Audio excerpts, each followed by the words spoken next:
Some people call me the luckiest girl in my small town in Colorado. I was the only child to my successful parents, who never wanted me to know what they did for a living. Once, when I was around 6, I snuck into Dad's office. Dad, what are you doing? Jessica, are you in my office? Where are you? Under your table. I want you to tell me about your job. Dad quickly changed the subject, the same way Mom does. I didn't understand, but I couldn't complain because they bought me everything I wanted and more. And then one day, when I was around 10, my parents came back from a busy day, and I was so excited to see them because the whole week they spoke about a big surprise they had for me. Jessica, come downstairs. Your surprise is here. As I ran down, I kept imagining that it was the latest iPad I asked for, since I was obsessed with the latest tech devices. But when I got down, there was this girl who looked almost like me. Who is this? This is your sister. What? I thought babies come from your tummy, and she's too big to be a baby. So how is she my sister? We adopted her. Jessica, meet Rebecca. And Rebecca, please meet our one and only little princess, Jessica. Rebecca looked at me, and then she stepped forward and suddenly curtsied. Lovely to meet you, Jessica. I didn't know how to react at that moment because my parents never told me they were bringing home a stranger. Nice to meet you too, Rebecca. Rebecca took some time to open up to me, so after a week of having her around, I thought I would do something nice. So I threw her a treehouse party. But as soon as she stepped in, she suddenly fell down the treehouse. Rebecca! I was shocked out of my mind. I had no idea what had made her suddenly fall like that until I got down and she started screaming. Get away from me! Mom! Dad! This girl started freaking out on me. Her arm was injured, and I just wanted to help. Mom and Dad came running to her. Oh my goodness, what happened? Jessica pushed me down. What? I did not push you. Rebecca cried louder, and my parents rushed her to the hospital. I was so confused. Why would she blame me for something that I didn't do? At the hospital, no matter how many times I tried to explain to Mom and Dad that I didn't do anything, they still doubted me. We brought Rebecca to you because we thought you felt lonely in our big house. And if you didn't like her, you should have just said something instead of just pushing her down.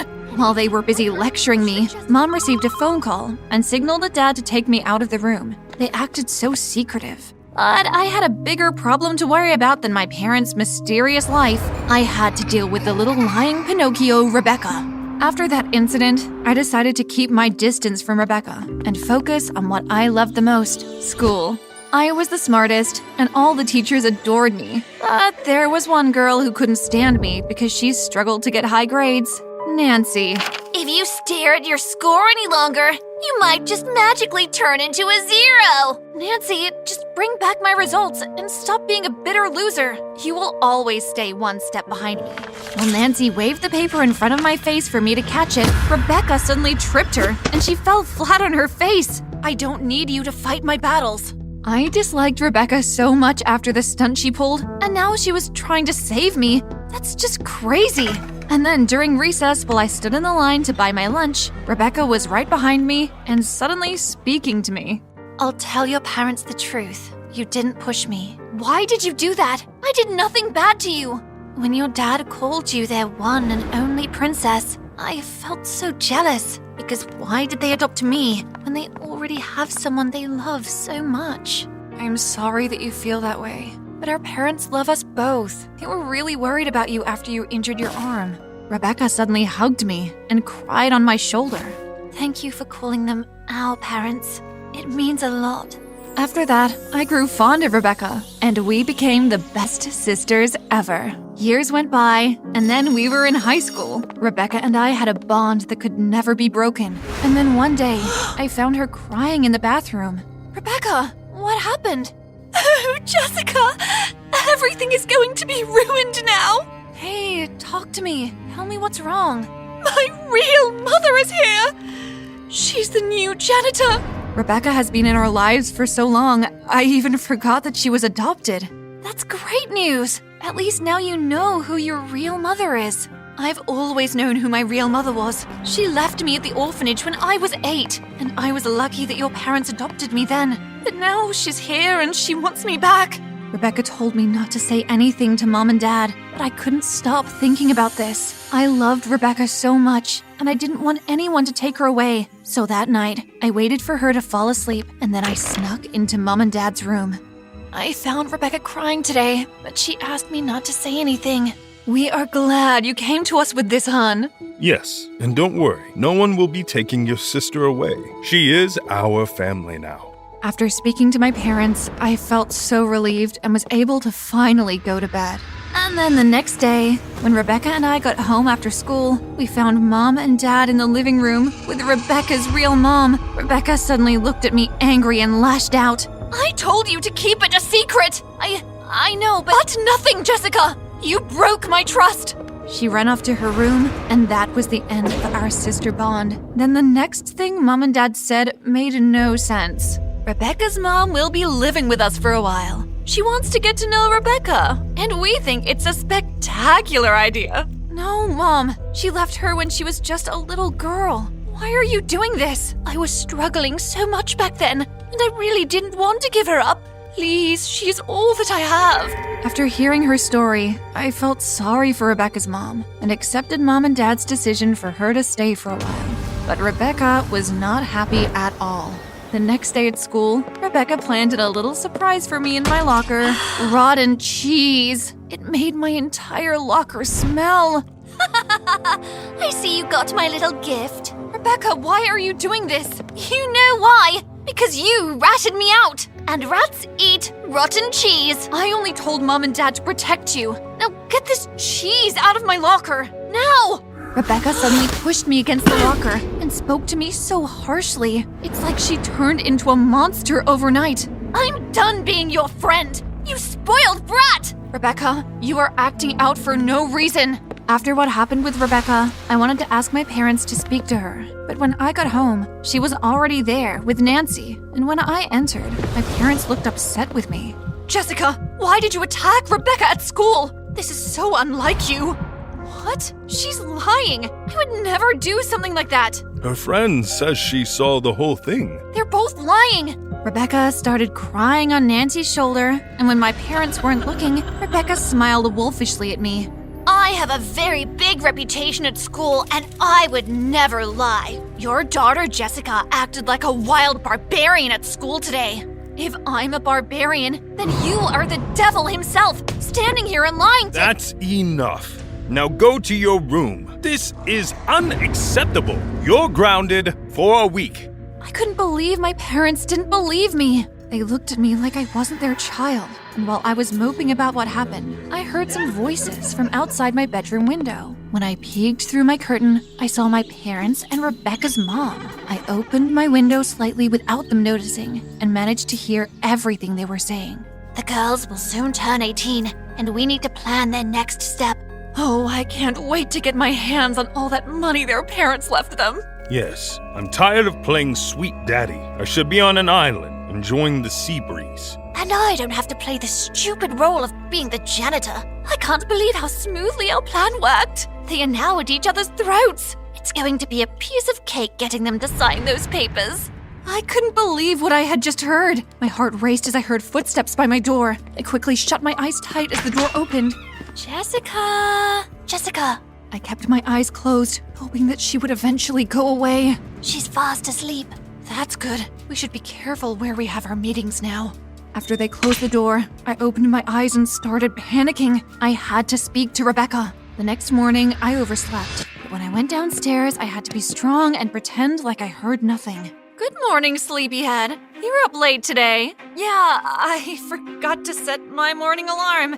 At least I still have time for breakfast. Actually, you don't. We're almost late for school. Okay, I'll just grab an apple. As soon as we entered the school doors, Nancy hung onto Rebecca like glue. Hey, best friend! Rebecca, I need to talk to you. Oh, buzz off, Jessica! You buzz off, Nancy. She's my sister. Adopted sister. Rebecca pushed past me, with Nancy smiling wickedly at me. And when Nancy ran off to go to the bathroom, it was my chance to get Rebecca alone. Rebecca, I have something really important to tell you. Hey, girls! Are you two back to being best sisters? No, and stop following me around school. I don't want people to think that I'm the janitor's daughter. When Rebecca walked off, I tried to go after her, but her so-called real mother held me back. Give her some space. She'll talk to you when she's ready. Just having her hold my arm gave me the chills. After she went off, I knew what I had to do to get Rebecca to hear me out. When it was time for cheerleading practice, I waited for everyone to leave the room, and once the coast was clear, I opened Rebecca's locker. I still remembered her password, and then I quickly searched for her hairbrush, got strands of her hair, and put everything back. I ran to the school science lab, where I thankfully found my science teacher, Mrs. Broody. Jessica, what can I do for you? I need to test these 2 samples to see if the DNA matches. I gave Mr. Broody a sample of my hair and a sample of Rebecca's hair. Whose hair samples are these? It's mine and Rebecca's. I overheard my parents talk last night, and they said some really shocking things. Okay, please don't tell anyone I did this for you. It's against the school policy. I left the samples with Mrs. Broody, and the next step was finding out who my real parents were. As soon as I got home after school, I searched for my ID document inside my chest drawer. In that moment when I found it, Mom appeared. Jessica, I didn't know you were back from school. Yeah, I just got back, and I'm going to the library. I felt so awkward around everyone in the house because in my head I knew they were strangers. And as I passed my mom, she suddenly held my hand, and I froze. Do you need a ride to the library? No, I need the exercise, so I can walk there. I felt so relieved when I got out of the house, and I felt like I was being followed. But every time I looked back, there was no one. Until I noticed our gardener standing next to a dustbin, acting like a street person. Mom obviously asked him to wear that disguise and follow me, but I was no fool. I continued to walk towards the library, and then ran in and out the back door until I lost Mom's spy guard. When I finally reached the Home Affairs Department, my heart almost stopped when the lady told me that my ID document was fake. How can I find out my real identity? Simple. Your fingerprint. You can fake a document, but not a fingerprint. Once my fingerprint was taken, the police suddenly appeared and took me in for questioning. Why am I here? We have been looking for you and your sister for 17 years. When your parents passed away, they left you under the care of the state. But when we went to search for you, you and your sister were nowhere to be found. But all this doesn't make sense. The parents who took care of me gave me everything. The people who have been illegally taking care of you have been your uncle and his wife. Your parents had 2 trust funds. One was to give you and your sister the best life possible as kids. But your fake parents withdrew all that money, and the next trust fund is more than millions and will be released when you and your sister turn 18. When the officer was about to tell me what to do next, my phone rang, and it was Mom. You should come home, Jessica. Something has happened to Rebecca. I immediately ran out of the station after I got Mom's call. My sister was the only real family I have, and I would protect her at any cost. When I got back home, the people whom I thought were my parents were waiting for me in the living room with Nancy. What happened to Rebecca? Where is she? We'll tell you once you tell us what you've been up to. What is going on here?